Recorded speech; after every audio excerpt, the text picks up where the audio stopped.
Hello दोस्तों, कैसे हैं आप सब। उम्मीद करती हूँ आप सब अच्छे होंगे। दोस्तों, सीरियल तुमसे तुम तक के आगे आने वाली कहानी में अब आपको देखने को मिलेगा कि अन्नू और आर्य की शादी फाइनली यहाँ पर हंसी खुशी हो जाती है और अन्नू अपने विदा होकर सीधे पहुँच जाती है आर्य के घर पर और वहाँ पर उसका जोरों शोरों से गृह प्रवेश किया जाता है। अन्नू और आर्य शादी के बाद जितने भी रस्में होती हैं वो सब एक एक करके होती हैं। सब लोग बहुत ज़्यादा अच्छे से खुश होते हैं। अन्नू फाइनली बन जाती है मिसेस वर्धन और इस घर में घर प्रवेश करती है और यहाँ पे देखेंगे कि अन्नू आर्य का होने वाला है फर्स्ट नाइट और फर्स्ट नाइट वाले दिन अन्नू आर्य अपने कमरे में होते हैं, जहाँ देखेंगे कि आर्य अन्नू दोनों एक दूसरे से बात कर रहे होते हैं। उसके बाद यहाँ पे आर्य सर को कुछ काम होता है तो वो जाते हैं। तब अन्नू को उसके मम्मी पापा की याद आने लगती है।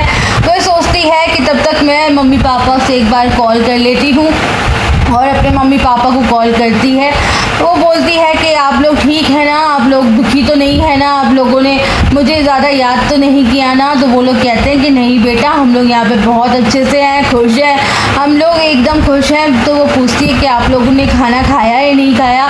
तो पुष्पा यहाँ पे झूठ बोल देती है कि हाँ हमने तो पेट भर के खाना खा लिया है, तुम परेशान मत हो।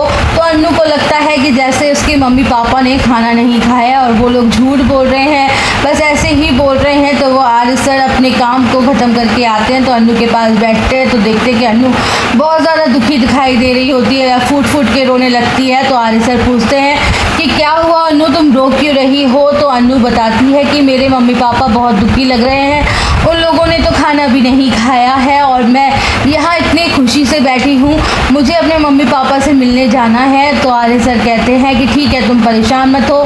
आर्य सर अन्नू की आंखों में आंसू बर्दाश्त नहीं कर पाते हैं और वो फिर कहते हैं कि हम लोग अभी के अभी तुम्हारे मम्मी पापा से मिलने के लिए चलेंगे।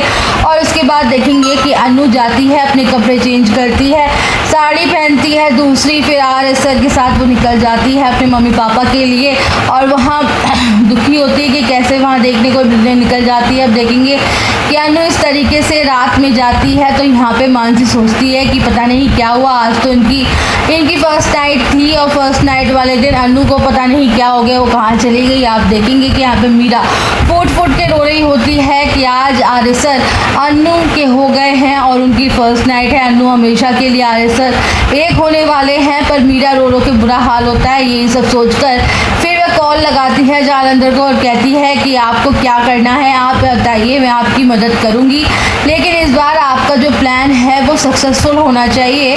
जालंधर कहता है कि तुम टेंशन मत लो, मैं इस बार पार्टी में वो हंगामा करूंगा, वो बड़ा धमाका करूंगा रिसेप्शन पार्टी में कि ये लोग अपनी ज़िंदगी भर याद रखेंगे और बस तुम एक चीज़ के लिए यहाँ पे मेरा इंतज़ाम कर दो। तो मीरा कहती है कि ठीक है, मैं पूरी कोशिश करूँगी उस पार्टी में आपको इनवाइट करने की, क्योंकि यहाँ पे मीरा सोच कर बुरा हाल हो रहा होता है कि अन्नू आर्य का फर्स्ट नाइट हो रही है, दोनों एक दूसरे के होने वाले हैं और मैं यहाँ कुछ नहीं कर पाई। अब दूसरे दिन यहाँ पे देखेंगे कि अन्नू आर्य जो है वो फिलहाल एक दूसरे के नहीं हो पाते हैं, उनका फर्स्ट नाइट नहीं हो पाती है। इस तरीके से कुछ ना कुछ अड़चन आ जाएगी, अन्नू आर्य एक दूसरे के करीब नहीं आ पाएंगे। वहीं अन्नू को राजनंदिनी का भूत दिखना शुरू हो जाएगा, उसकी आत्मा दिखनी शुरू हो जाएगी, उसको राजनंदिनी का एहसास होना शुरू हो जाएगा। ऐसा लगेगा कि ये राजनंदिनी उसको अपनी तरफ खींच रही है, उनका रिलेशन है कोई पुराना, तो यहाँ पे रिलेशन आने वाला है सामने।